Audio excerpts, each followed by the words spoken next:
Hello and welcome to our latest 15-minute session. I'm Blair Adams and I'm a partner in the employment team at Winkworth Sherwood. And these sessions are designed to give you essential information about current topics. Our topic today is the monitoring of employees who work remotely. And this feels very current because obviously there's been a huge increase in the number of people who are working remotely, either on a permanent basis or just because of the pandemic. But it seems that in the future, there'll be a large proportion of the workforce who continue to do that, either on a part-time or full-time basis. And the question arises, certainly in some parts, as to whether it is necessary or desirable to increase the amount of monitoring those employees are subject to, or to change the way they are monitored because they are working remotely. So in this session, we're going to remind ourselves about the legal framework that applies to monitoring generally, and also talk about some examples that may apply to remote workers. So what does monitoring mean? Well, it includes any activity that involves gathering data about employees. So it's a very catch-all term. And that could be basic things such as systematic email or message monitoring using keyword searches or triggers, recording internet usage, analyzing system access and usage, monitoring keyboard activity, remote screen access, recording phone calls or video calls, using GPS data from a phone, or the newer phenomenon of algorithmic management. So that's where automatic processing of data results in decisions about employees or nudges that affect their behavior. For example, because an employee has met their quota for the day, they may be notified that they've earned a bonus.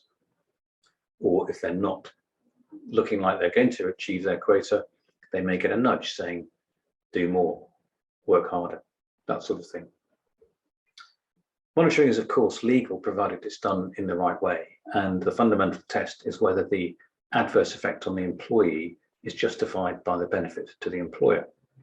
So any monitoring must always pass that essential test. In addition, it must be carried out in the right way, following an assessment by the employer as to whether it's necessary. In this context, consent is not really important.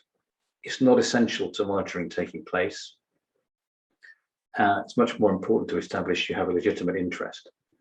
Nor is consent a justification in itself, because in the employment context, consent will often be considered to be not freely given, or to be given on the basis of not full information being provided.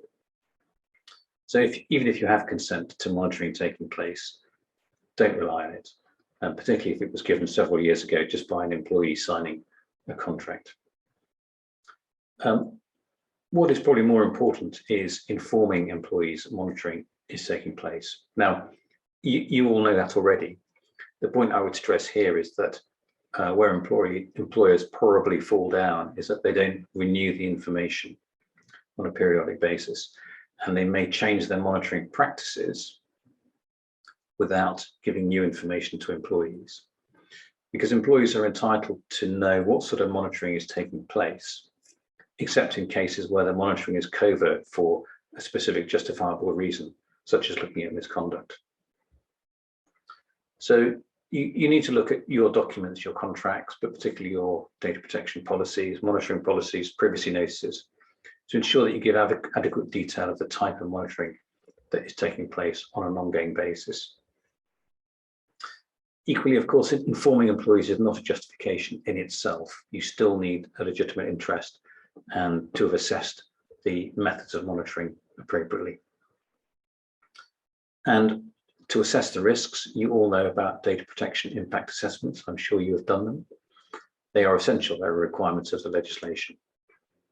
It's very prudent to carry out an additional step, however, which is the legitimate interest assessment. So that's looking not so much at the data that will be collected and how it will be processed.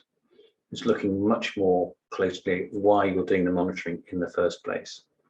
So establishing a reason for it and thinking about whether alternative methods are available that would mean intrusive monitoring or ongoing monitoring is not required, or could be done in a different way. And that's a very valuable, though optional, step to take. Legitimate purposes in the workplace can include all sorts of things like tracking productivity and performance. That's perfectly legitimate. Ensuring compliance with policies and with legal obligations, indeed. Also looking at employee well-being. Not all monitoring is designed to catch employees out. And of course, monitoring is key in disputes, so disciplinaries, grievances, capability procedures, and even legal proceedings. But often then it's of a different character and it's done on a short-term basis. So let's think about a few issues with remote employees. There may be a desire with remote workers to monitor their logon periods or their working hours to ensure they are working when they're supposed to be working. Because obviously they're not in the office, you cannot see whether they're at their desk or their workstation. Is that going to be legitimate? Well, it will, of course, always depend on the circumstances.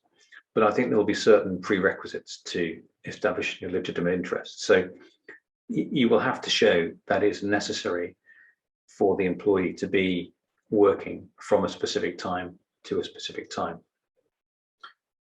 You may establish that through the contract of employment, but much more relevant will be operations in practice. Okay, why is it key that they must be available from 9 o'clock to 5 o'clock? Provided you can show that, so it could be to meet customer demand, it could be to meet internal servicing demand, that's fine. If you can't show that, if in fact the contract says your working hours are 9 to 5, but the employee has in practice turned up at 9:30 and gone home at 6 over the years, then it's going to be much more difficult to establish why they can't continue to do that when they're working remotely. Another reason for increased or different monitoring of remote workers may be to monitor their activity levels, their work volumes. So that could be things like numbers of calls picked up, numbers of queries answered, number of, or an output measure, number of things created. Again, that's perfectly legitimate in principle, but what you've got to do is show that for this employee in this particular role, it's legitimate to monitor that. So if you were not monitoring it when they were working in the office, you're going to have to establish a good reason why you should start monitoring it now. And you're going to have to do it in a way that is not intrusive. Now, the job may involve, for example, picking up phone calls, which is a very quantifiable measure. It's easy for you to monitor. But if it doesn't involve that, you're going to have to think about whether your monitoring is really capturing the information that you need, and whether actually what you need instead of monitoring is just closer supervision of the employee. And that will all feed into your legitimate impact assessment or your DPIA. It's quite tempting with remote employees to want to access their system remotely to see what they are doing at any particular time. Because obviously in an office environment, you can potentially walk around and see what people are doing. You can't do that with remote workers. Systems will allow you to remote on without them knowing to see what they are doing. And that is of course a form of monitoring which you'll have to justify. One issue which arises with this is where employees are using their own devices. So if there was a possibility that by remoting on, you could access screens or data that was outside of the work application. So if for example, you were able to remote on and see the employee's personal email account or other information, that would not be legitimate in the context of routine monitoring. It might possibly be legitimate if you were looking for evidence of misconduct, but that's a very different sort of situation. And then another option which arises is covert video recording. So it is possible to use a webcam in a laptop to record the image through the camera. And that could be used to establish whether an employee is actually sitting in front of their computer as you expect them to be. That is quite an intrusive form of monitoring, particularly when it's taking place in the employee's home. And you will have to justify very carefully why you believe you're entitled to capture images of the employee's home and other people within it, or either being seen or heard on camera, or images of the images of the employee's residence, as a way of establishing that the employee is working.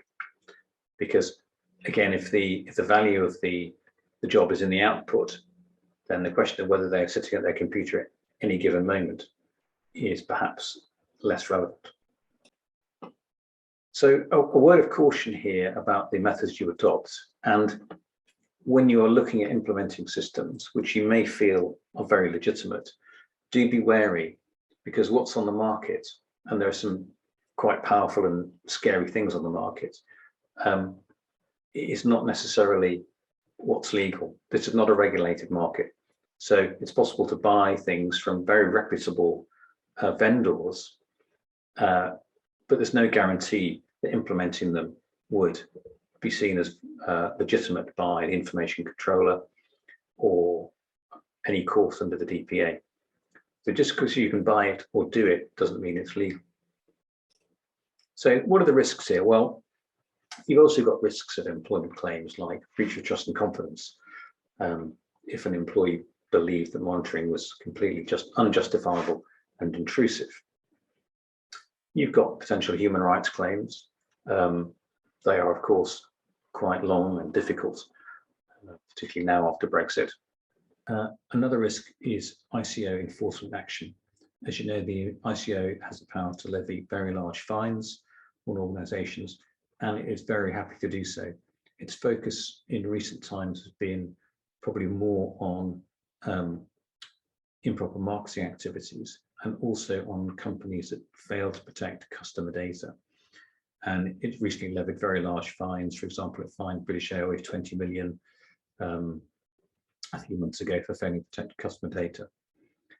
It's equally possible, though, that it can apply that sort of level of fine to organisations that abuse their rights to monitor employees, particularly if that takes place on a systematic basis and in a way in which the data collected is not properly processed. So that sort of risk and being named and shamed on the ICO website is very unattractive. Well, that's all for our 15-minute session today. I hope that's given you some useful pointers in this area. If you'd like to know more, please get in touch. Do not hesitate, and my contact details are on the slide. Thank you very much, and see you for our next session.